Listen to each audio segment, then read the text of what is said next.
Nah, kemudian juga kelenjar tambahan lainnya yaitu ada kelenjar Cowpery, di mana kelenjar Cowpery itu berfungsi sebagai penghasil cairan pelicin. Ya. Kemudian yang terakhir itu ada penis. Penis adalah alat kelamin luar yang berfungsi untuk memasukkan sperma ke dalam tubuh wanita atau pelantara. Memasukkan sperma ke tubuh wanita itu pelantaranya melalui penis.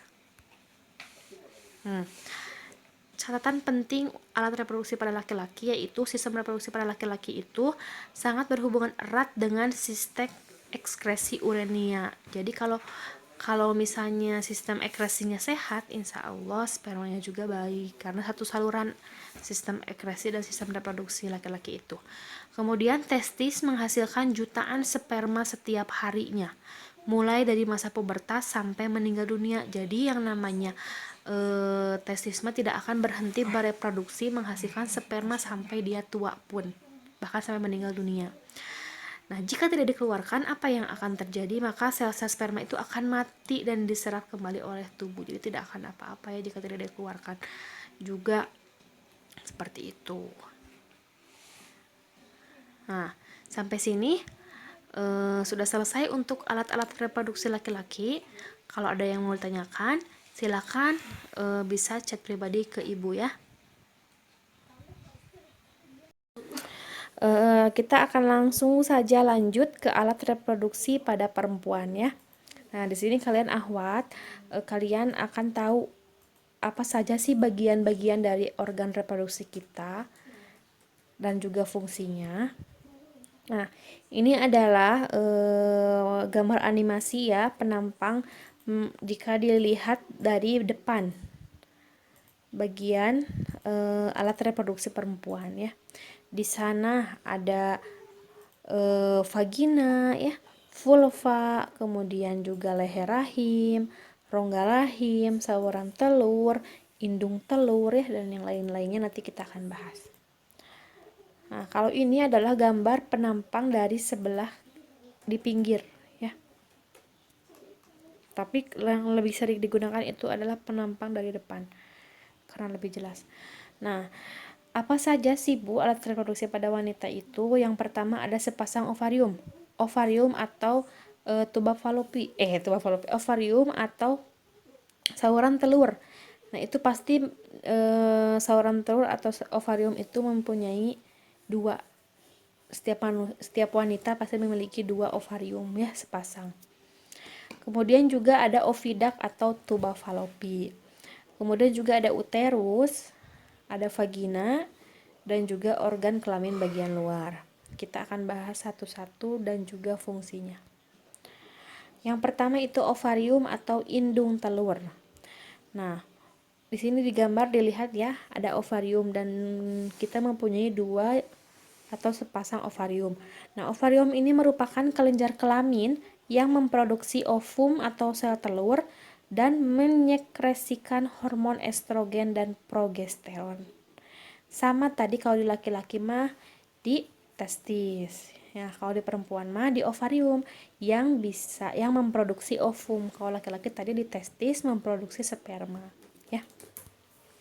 Kemudian yang kedua yaitu oviduct atau tuba falopi atau juga saluran telur. Nah, oviduct juga sama ya, mempunyai sepasang ya. Berfungsi untuk menyalurkan sel telur ke uterus atau rahim. Nah, jadi tadi pada saat ovarium memproduksi ovum, ketika ovumnya sudah siap untuk dikeluarkan, maka dia akan masuk dulu ke tuba falopi atau tuba falopi akan menangkap ovum tersebut.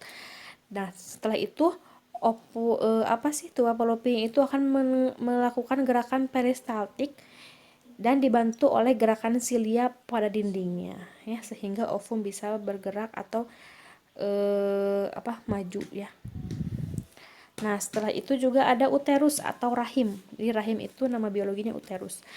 Rahim ini merupakan tempat berkembangnya embrio. Nah, kalau misal terus juga tadi si ovum yang keluar dari ovarium dan juga melewati tuba falopi, dia akan menunggu sperma di uterus. Ketika sperma dan ovum bertemu, di sana akan terjadi proses perkembangan selanjutnya yaitu membentuk embrio. Nah, selama kehamilan ya, subhanallah sekali Allah menciptakan rahim ya. Selama kehamilan, uterus ini dia mampu mengembang 500 kali lipat. Ya. Bahkan ketika sudah melahirkan pun si uterus itu akan mengecil kembali ke bentuk semula. Ketika nanti mengisi lagi, dia juga akan mengembang 500 kali lipat lagi ya. Masya Allah sekali Allah menciptakan rahim. Kalau digambarkan mas seperti kita meniup balon ya, seperti itu. Ketika ditiup, dia akan mampu mengembang beberapa kali lipat. Ketika dikeluarkan lagi udaranya, dia bisa mengempes kembali. Kemudian vagina. Nah, vagina itu adalah tempat penis pada saat ovulasi dan sebagai jalan keluar bayi dari proses kelahiran ya. Kalian tahu kita mempunyai dua saluran. Yang pertama, yang di atas itu adalah klitoris dan juga ada vagina. Nah, kita akan bahas juga nih bagian luarnya ya. Jadi tidak hanya bagian dalamnya saja, bagian luarnya juga kita akan bahas. Yang pertama itu adalah klitoris atau klentit, merupakan struktur yang sama dengan penis. Nah, di klitoris ada saluran kencing. Di bawah klitoris itu ada saluran kencing. Nah, di bawah saluran kencing itu ada vagina. Jadi, kita itu mempunyai dua saluran yang berbeda dan fungsinya yang berbeda. Beda dengan laki-laki. Kalau laki-laki mah mempunyai satu saluran, mau keluar air mani ataupun air kencing dari satu saluran. Kalau kita wanita mempunyai dua saluran, yaitu saluran untuk kencing dan juga di vagina. Vagina itu yang tempat penis melakukan ovulasi dan melakukan reproduksi dan juga tempat mengeluarkannya bayi atau proses kelahiran. Kemudian vulva. Vulva itu terdiri atas labium mayora ya atau bibir besar dan labium minora atau bibir kecil. Nah, kalau di zoom kan seperti ini ya. Kemudian juga ada lubang saluran kencing yang tadi sudah ibu bahas. Kemudian juga lubang vagina, bagian luar vagina, dan juga yang terakhir yaitu fundus atau bagian lipatan paha.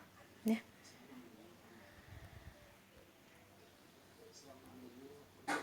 Nah, mungkin sampai sini untuk pembahasan hari ini ya. Jadi ibu harap kalian memahami garis besar dari pembahasan kita hari ini, apa saja alat reproduksi laki-laki, apa saja fungsinya, kemudian juga alat reproduksi perempuan, bagaimana fungsinya, dan juga dari setiap organ tersebut mempunyai keterikatan ya. Jadi satu sama lainnya saling menguntungkan ya. Ibu cukupkan sekian untuk pertemuan hari ini. Mudah-mudahan bisa difahami. Dan mohon maaf bila ada kekurangan. Oh iya, silahkan isi daftar hadir ya. Kalian wajib ngomen di video ini. Untuk yang sudah mencatat komen, ibu anggap hadir. Tulis nama lengkap, spasi hadir, spasi kelas ya. Kemudian juga nanti ibu akan share tugas yang akan ibu berikan untuk minggu ini. Oke, terima kasih atas perhatiannya. Mohon maaf banyak kesalahan. Semoga kita semua sehat selalu dan ada dalam lindungan Allah Subhanahu wa taala. Sampai bertemu lagi minggu depan di pembelajaran IPA. Wassalamualaikum warahmatullahi wabarakatuh.